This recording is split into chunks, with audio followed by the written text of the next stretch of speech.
Back to the lab again. You're on a path in the woods. Okay. So far, we have returned 3 vessels. Princesses. The first one, I would say, was mostly playing as myself while still trying to learn about the game. I'm going to call that kind of our skeptical loop. I wasn't terribly trusting of the narrator, but I wasn't super trusting of the princess, although I still leaned her way. The second loop, we went full in on trusting the narrator. Third loop, the one we did most recently, I just tried to be as contrarian as possible. I think this loop, we go violence. We choose violence.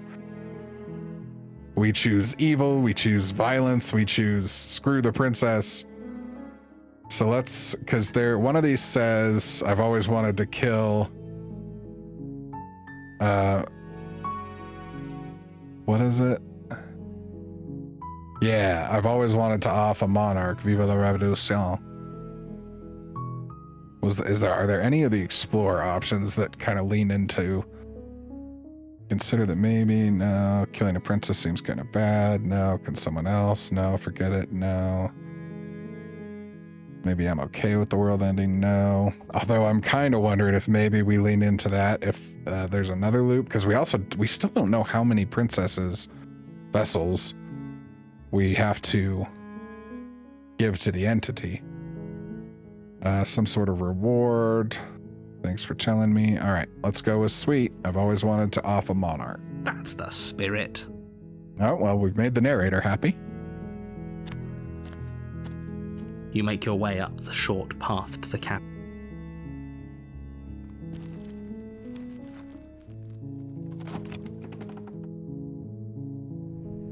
The interior of the cabin is almost entirely bare. Wait, is the hero here? Okay, yeah, the hero's here. I guess I should double check that before I skip stuff I think we've done.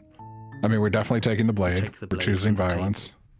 It'd be rather difficult to slay the princess and save the world without it.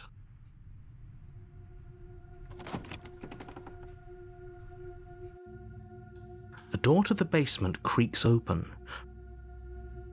Okay, so normal basement entrance. I don't think, hey, I think I'm here to kill you qualifies as choosing violence. We don't sound confident in ourselves. And we're confident in our violence right now, so we'll continue down the stairs. Good. You're still listening to reason. You walk down the stairs and lock eyes with the princess. There's a heavy chain around her wrist, binding her to the far wall of the basement. Alright, what? No way. Why would you even want to think that? Yeah, you caught me. I'm here to slay you.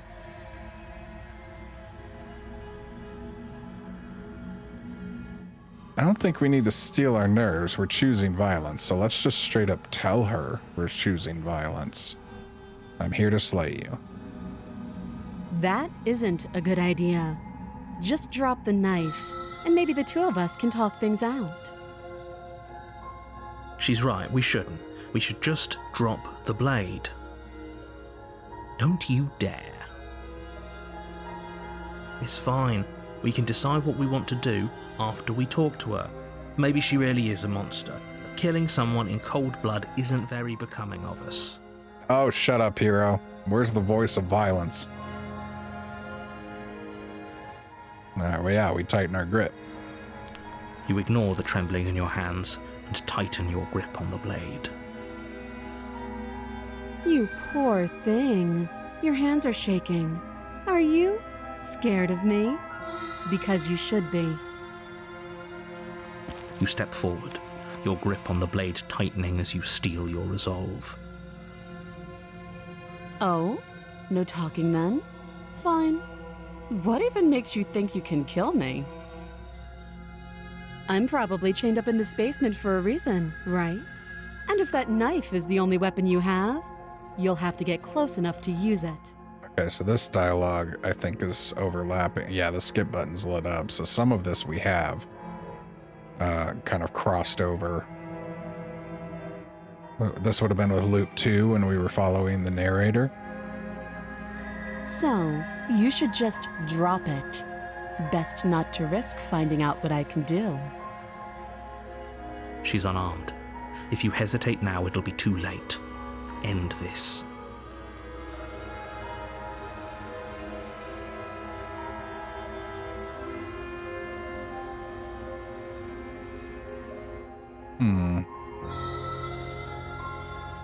I was a little worried that we were on a path to the ghosts again. But the entity told us that paths we've already done would be blocked off.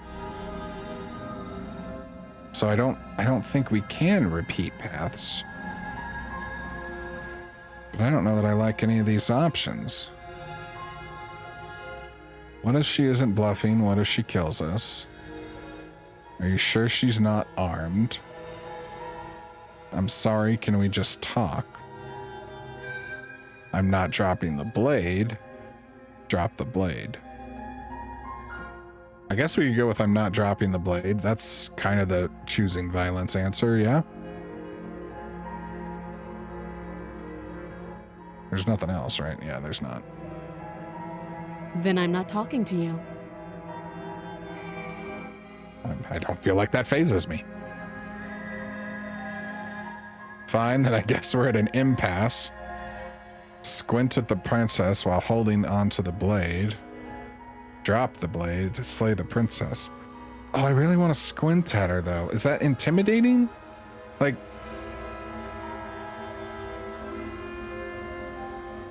I don't know if that's intimidating or not.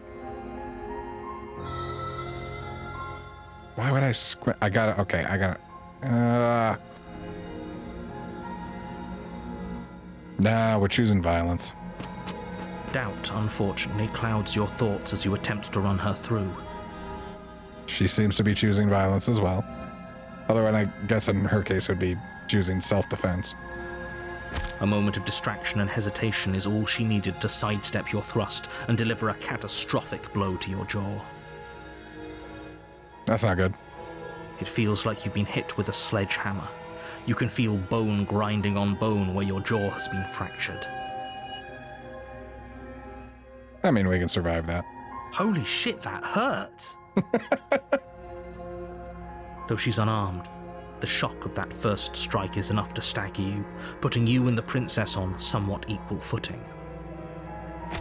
Your blade slashes through the air again and again, and her fists connect with your body as many times or more, each impact as heavy as that first bone-crushing hit. I mean, we seem to be hitting her, though. What, we got one in the back, and a clavicle, and what looks like it should be a debilitating blow to the Achilles. Maybe it's too high up on the leg, the calf? We can still turn this around. Can we?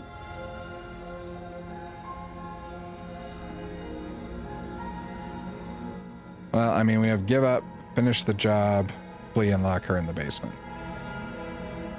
There's only one violent option here. You and the princess stare at each other, both gasping for breath, equally exhausted. You probably won't make it out of here alive, but you can at least make sure that she won't make it out of here either. Excuse me? Do you think this is what I wanted to happen? I have a duty to state the facts of the situation, and honestly, it's a miracle anyone is still standing right now. I don't think I'm standing. Like, she's clearly standing over me.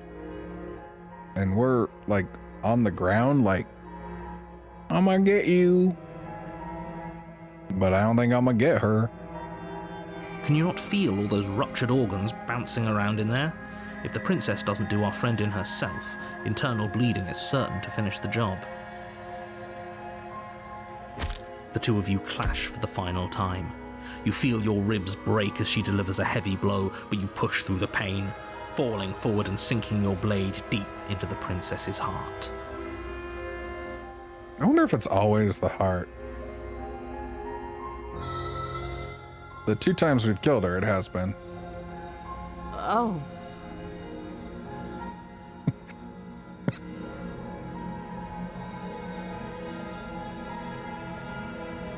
I loved that line reading. She just sounded inconvenienced. Well done, Nicole. I love that. The 2 of you fall to the floor. This was fun. The princess gasps, her voice an unhealthy rasp as her lungs start to fill with blood. You put up more of a fight than I thought you would. But I have to wonder, do you really think this is the end? Okay, so the skip is not lit up, but this is similar dialogue to the last time we killed her. But you don't have time to worry over such things. Everything goes dark, and you die. Well, we did something new, though.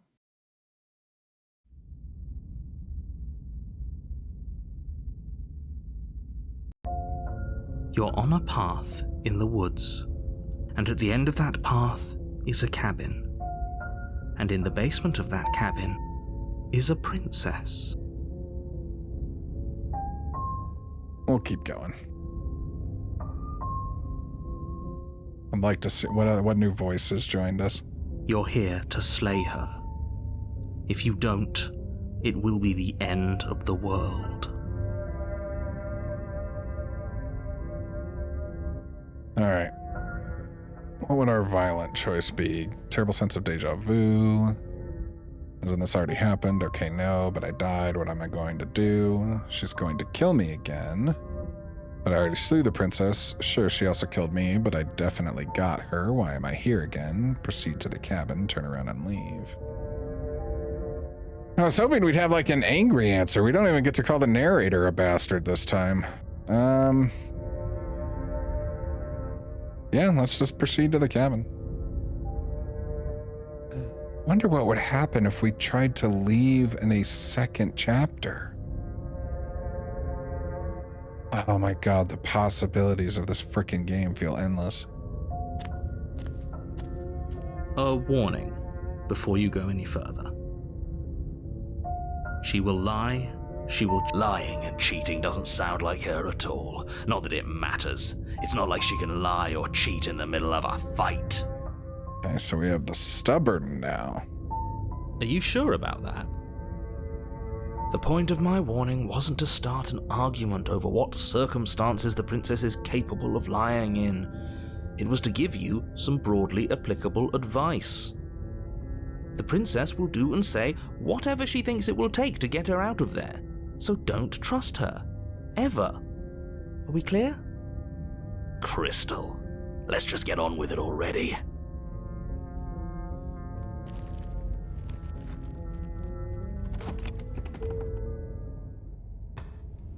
The cabin is tighter than its exterior would suggest. Its cold stone walls press in on you, as if trying to forcefully direct you towards your destination. The only furniture of note is a black iron altar, with a pristine blade perched on its edge.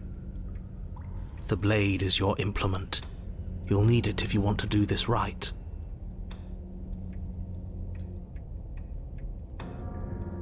Alright, well, we'll stick with violence. You take the blade from the altar. It would be difficult to slay the princess and save the world without a weapon.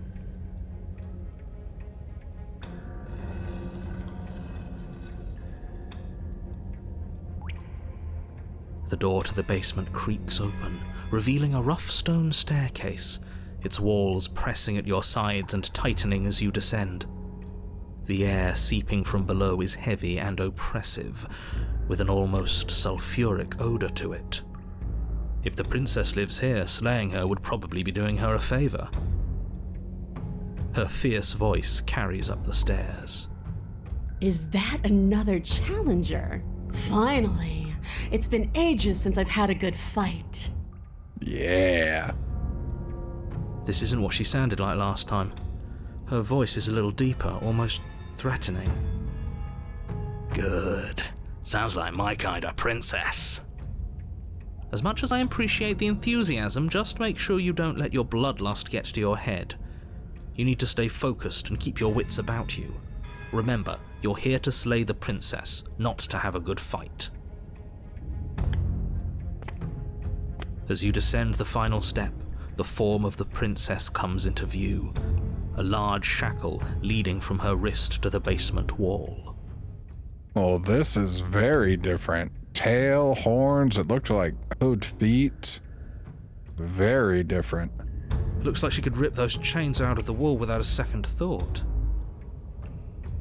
Oh, it's you again. I'd been hoping you'd find your way back here. Good to see that death doesn't stick for either of us. And you brought your little knife, too. Yes. I'm going to have fun breaking you into little pieces. You look so different, so you do remember me. I'm actually here to free you. I'm not saying I'm not here to fight, but I think the two of us have a few things to unpack first, like how we're both still alive. I haven't decided what I'm doing yet. Slay the princess. I don't know what happened to you since the last time we met, but I am not fighting a giant demon lady. Bye. Turn around and leave without saying anything. Well, I was hoping again we might have maybe an aggressive response, but I don't really feel like we do, so we choose violence. Good. With a singular focus, you launch off the wet stone floor of the basement and catapult yourself headlong towards the princess. Here we go. Let's make this count. Oh, we'll make it count all right. You can feel flesh give way before a sudden impact blunts your momentum, your weapon tightly lodged in the bone of her arm. She grins at you from behind her guard. Pull it out. We'll try a different angle.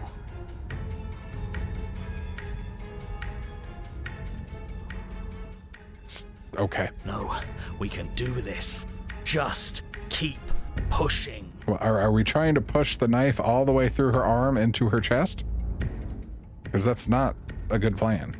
We're not gonna win if our weapon's stuck in her arm. Thank you, hero.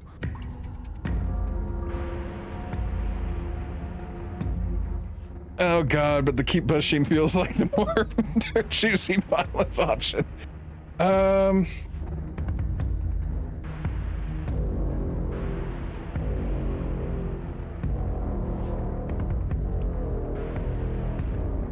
Okay, I'm gonna say that attacking from a different angle is the choosing violence option. You pull back on the blade's hilt, doing your best to free it from its sinewed prison. But as you tug the blade free, the princess slams you down onto her knee. Oh shit, are we about to get back broken Bane style? It collides with your ribs, and you feel them splinter, cracking like wet wood from the impact. And you find yourself in midair, effortlessly tossed across the room. You hit the floor, your ribs complaining painfully, but you can feel the hilt in your grip. You still have your weapon. You push yourself off the ground and attack the princess, trying to bait an opening. You do your best to outplay her, slashing out and leaving red cuts in the tattered remains of her white dress. But you have little room to maneuver. For every glancing blow you manage to land, she slams you against the wall in retaliation, each impact threatening to be the last. This weak little dance isn't working. Just toughen up and overpower her. I mean, a bunch of our ribs are broken. She's throwing us around like a ragdoll. I think overpowering her is a little out of the question. Did you think you could stop me with a few cuts? All this dancing around is doing nothing but annoying me. I own this place, and I own you. The princess's arm shoots forward, her palm wrapping around your head, fingers gripping your skull. How disappointing. She squeezes, the pressure unbearable as her fingers dig into your scalp. The last thing you hear is the unsettling crack of your skull, and the sickening churn of what was your grey matter. Well, Everything goes dark, and you die. guess we get another chapter 3. If you liked that video, go ahead and subscribe. If you didn't, please email me and tell me why.